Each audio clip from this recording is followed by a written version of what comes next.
Bonjour Tatiana, comment vas-tu? Alors, tu es à Moscou? Encore? Oui. Oh là là, mon Dieu, mon Dieu. Et alors, qu'est-ce qui s'est passé cette semaine à Moscou? À part, évidemment, le 9, là, après le 9. Qu'est-ce qui s'est passé?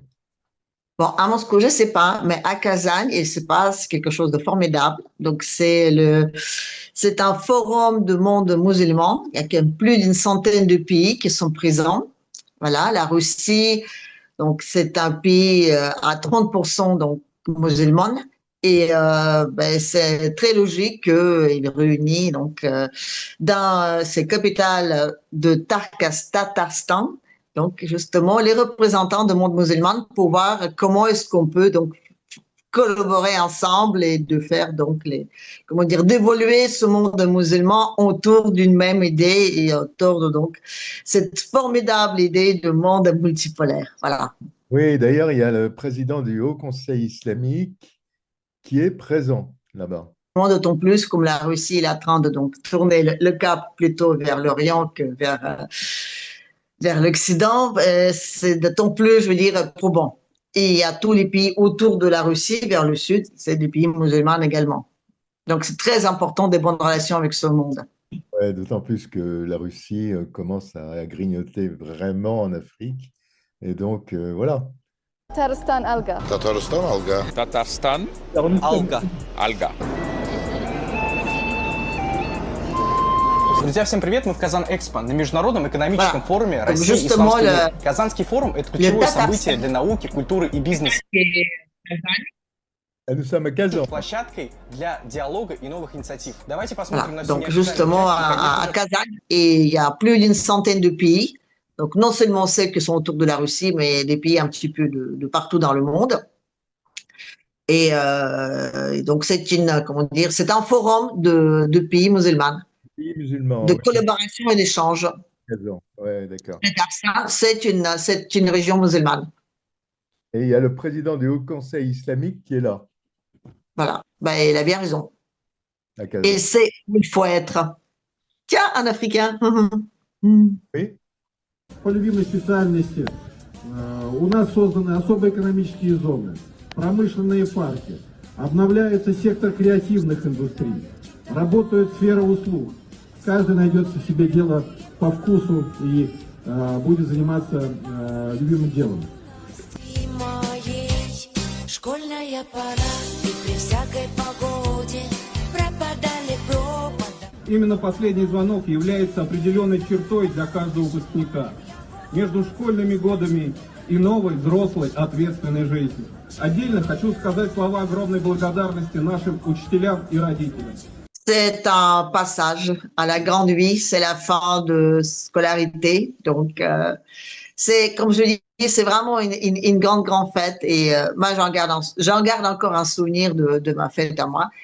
ah bon. Voilà, c'est là que les écoliers, les bacheliers vont donc partir vers la grande vie. Ils vont prendre des cursus différents, vont devenir des ingénieurs, des cosmonautes, des guerriers, des médecins ou des professeurs.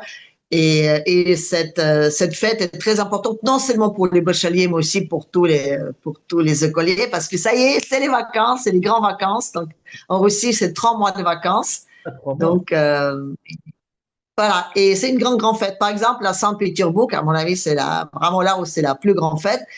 Tiens, donc, c'est les Harley Parossa. Donc, c'est un bateau qui passe sur les Niva avec des, des grands, grands voiles rouges qui signifient donc le futur, la promesse, le rêve, l'achèvement d'un rêve.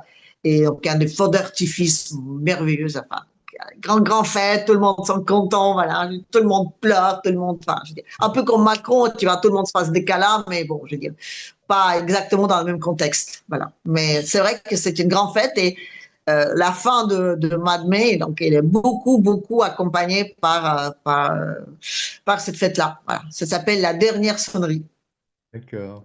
Ah, c'est Donc sympa. il y a des fêtes, des kermesses, des spectacles, des balles organisés un peu partout. Tu es resté faire des études en Russie ou alors tu es parti? J'ai passé un concours pour entrer dans une école de théâtre que j'ai haut la main. Je me suis mariée et je suis partie en France. Youpi! Comme quoi, parfois, les destins, c'est une drôle de chose. Ah, vraiment, oui, c'est vrai. C'est vrai. Le destin.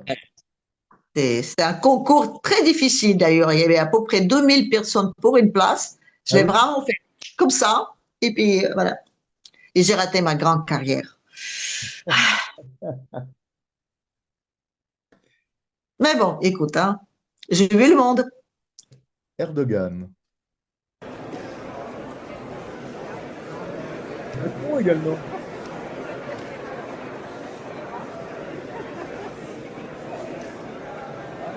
Qu'est-ce qui se passe?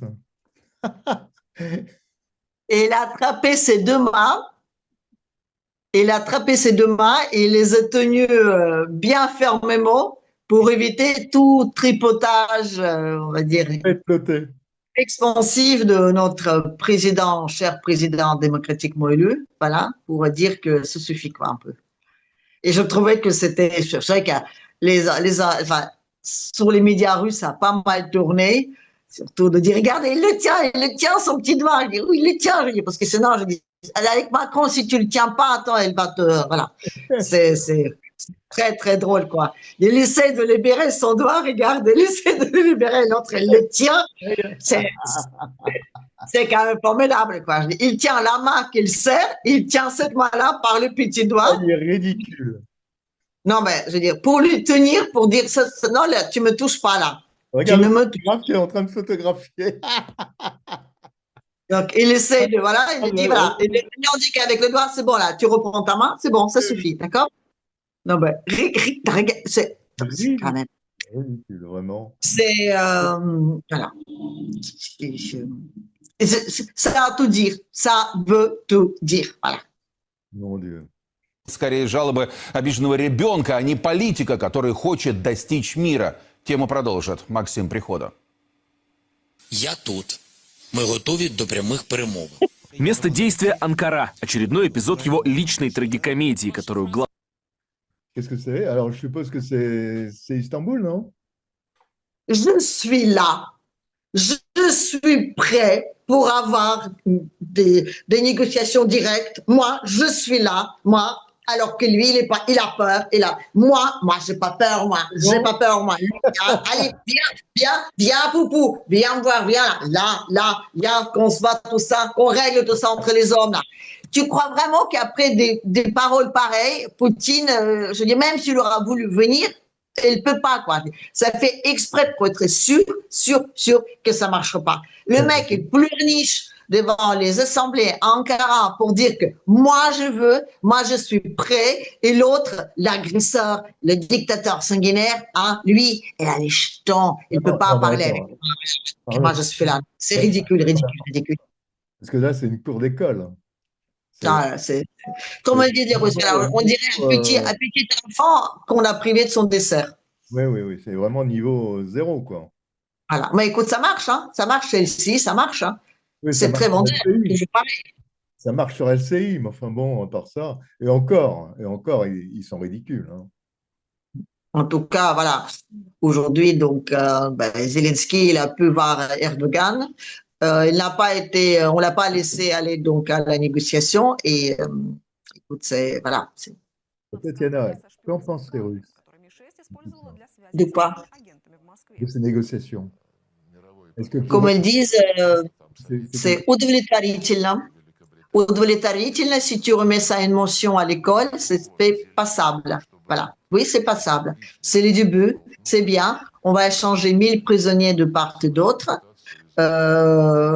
Écoute, et les Russes, ils ont dit que chacun de deux parties va écrire comment est-ce qu'il envisage l'arrêt du feu, l'arrêt donc de combat, par écrit. Par écrit, on insiste bien là-dessus parce qu'il faut que les gens soient un tout petit peu responsables de leur, on va dire, parole, parce que l'ambiguïté stratégique à la macronesque, ça commence à en avoir un peu assez, voilà.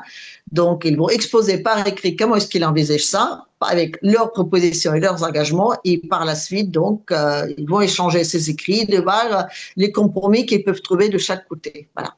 On en est là aujourd'hui. Et qu'en pensent les moscovites, par exemple? Et ils pensent que c'est dans le fumage de côté d'Occident, c'est tout. Ils ne croient pas un seul moment que l'Europe et l'Ukraine aujourd'hui sont prêts à arrêter cette guerre. Mais cette guerre, c'est une guerre de civilisation, de culture, d'indépendance de la Russie vis-à-vis de l'Occident, qu'il a pas mal, on va dire, colonisé, en tout cas, enfin, depuis les années 90. Donc, ils sont conscients que cette guerre-là, elle est pour autre chose que l'Ukraine, les territoires ukrainiens ou, je veux dire, non, c'est une guerre de l'indépendance de la Russie vis-à-vis de l'Occident et c'est une guerre pour la sécurité aussi de la Russie. L'Europe aujourd'hui n'a pas envie d'une paix avec la Russie. Donc non, la paix, Под c'est pas pour пристальным moi. вниманием сейчас и список представителей украинской делегации в Турции. И участие некоторых из них в переговорах заставляет сомневаться в мирных намерениях Киева. Кроме министра обороны Умерова и замглавы МИДа Кислицы, на переговоры приехал зампредседателя СБУ Александр Поклад. Его биография впечатляет. Начинал карьеру с рэкета и грабежей, был замешан. Qui sont ces messieurs? Voilà, ben, c'est une belle tête de vainqueur. Ce sont les représentants donc de l'équipe ukrainienne dans les négociations avec les Russes. Voilà, et là, quand tu vois déjà ça, tu comprends très bien que ben, enfin, Il y a quand même des choses positives, c'est la libération, enfin, les prisonniers qui ont été libérés, non? oui, oui, bien sûr. Ben, tout discours est positif, on va dire, tout dialogue est positif. Et c'est mieux d'avoir un dialogue que de ne pas avoir de dialogue. Mais là, on parle d'une paix. Et non, on n'est pas prêt aujourd'hui de parler sérieusement d'une paix durable, en tout cas. Et Voilà. la télévision russe parle des prisonniers également qui ont été libérés ou pas? Oui, bien sûr.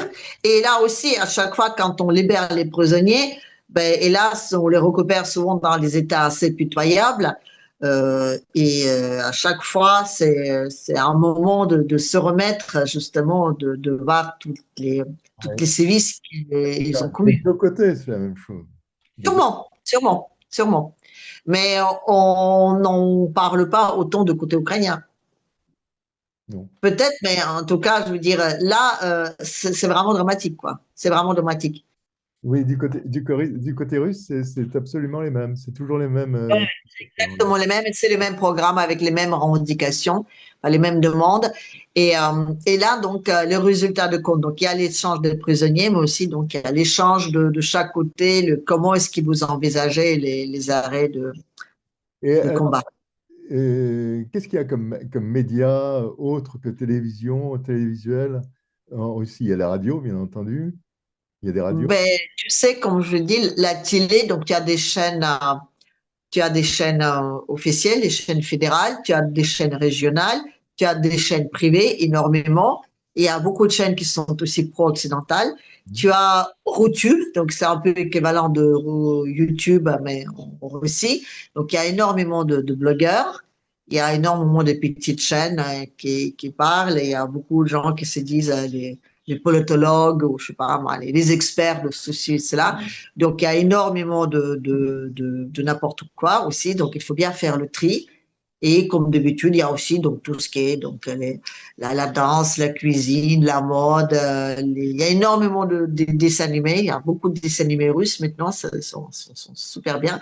Il y a beaucoup de films pour les enfants aussi. Donc il y a un grand retour de cinéma russe. Et ça, c'est très agréable. Il y avait une grande, à l'époque, donc à l'époque de l'Union soviétique, il y avait donc, le cinéma russe était très développé. Il y avait une période où ça, c'est pas mal, on va dire. C'est pas mal ouvert à l'Occident, voilà. Et là, donc, on a un grand retour donc à Bercail. Et c'est très intéressant. Il y a beaucoup de choix à la télé russe. Oui, bien sûr. Je te dis, la télévision russe aujourd'hui, je parle de l'appareil, pas de médias, propose un très grand choix. Et donc, ça marche par Internet. Donc, tu arrives, tu mets l'Internet sur ta box et tu as donc déjà, gratuitement, tu as un très grand choix. En plus, tu as donc des chaînes optionnelles pour les cinémas, pour le sport et autres. En streaming. Mais il y a un grand choix. Voilà. Et des radios? Écoute, moi, les radios que je connais, moi, je les vois sur YouTube, parce qu'il y a une transmission aussi. Je n'ai pas de radio chez moi. Mais il y a aussi pas mal de radios, voilà. Et il y a beaucoup de radios, on va dire, donc il y a beaucoup d'échanges avec des gens. Donc, il y a énormément de radios ouvertes où les gens peuvent appeler et en direct poser des questions. Ça marche beaucoup, beaucoup. Et la presse papier? La presse papier, beaucoup moins. Donc, tu as le papier, on va dire, gratuit. Donc, j'ai vu dans les journaux, il n'y a plus tellement de papier que ces listes de journaux qu'on achète. Parce qu'aujourd'hui, ben, tu sais, on vit en Russie beaucoup avec un téléphone. Les téléphones, aujourd'hui, ça te replace tout. Donc, tu peux payer avec ton téléphone, tu reçois toute information sur ton téléphone. Enfin, je veux dire, en tout cas, Moscou, c'est une ville très connectée. Voilà. Donc, toute la presse, tu le lis sur ton téléphone, pas que sur le téléphone. Ça, c'est à Moscou, mais ailleurs, il doit y avoir. Et on essaye dans chaque petite ville d'avoir tout ce qui est donc culturel, développer toute l'option à proposer. Donc, il y a les salles de spectacle, tu as les salles d'exposition, ça tourne énormément. La Russie a su garder cette, on va dire, cette base culturelle qu'elle a fallu perdre dans les années, on va dire, toujours 90, les folles et les 2000, comment dire, les merveilleuses. Mais l'ancienne génération, donc ça revient. Au moment de l'Union soviétique, il y avait ce genre de choses déjà. Voilà. Donc, ça, je veux dire, ça, c'est pas oublié aujourd'hui. Donc, il y a un petit retour aux sources. Alors, c'était le Parti communiste qui drivait tout ça à un moment donné. Ben, le pays communiste, c'était le pays qui était au pouvoir, donc ça va de soi. Oui, c'était le parti. Mais n'empêche qu'il y avait, moi, quand donc, je fais mon école de théâtre, on a joué beaucoup de pièces françaises. Allemandes, anglaises. Donc, il y a énormément de textes traduits. Donc, il y a encore des textes des écrivains, je dirais, contemporains français qui sont traduits, qu'on trouve dans les librairies françaises. Enfin, dans les librairies russes, des traductions des ouvrages français contemporains. On en trouve beaucoup. Tu te rappelles, toi, Tatiana, quand tu étais jeune, est-ce que tu écoutais de la musique occidentale? Mireille Mathieu.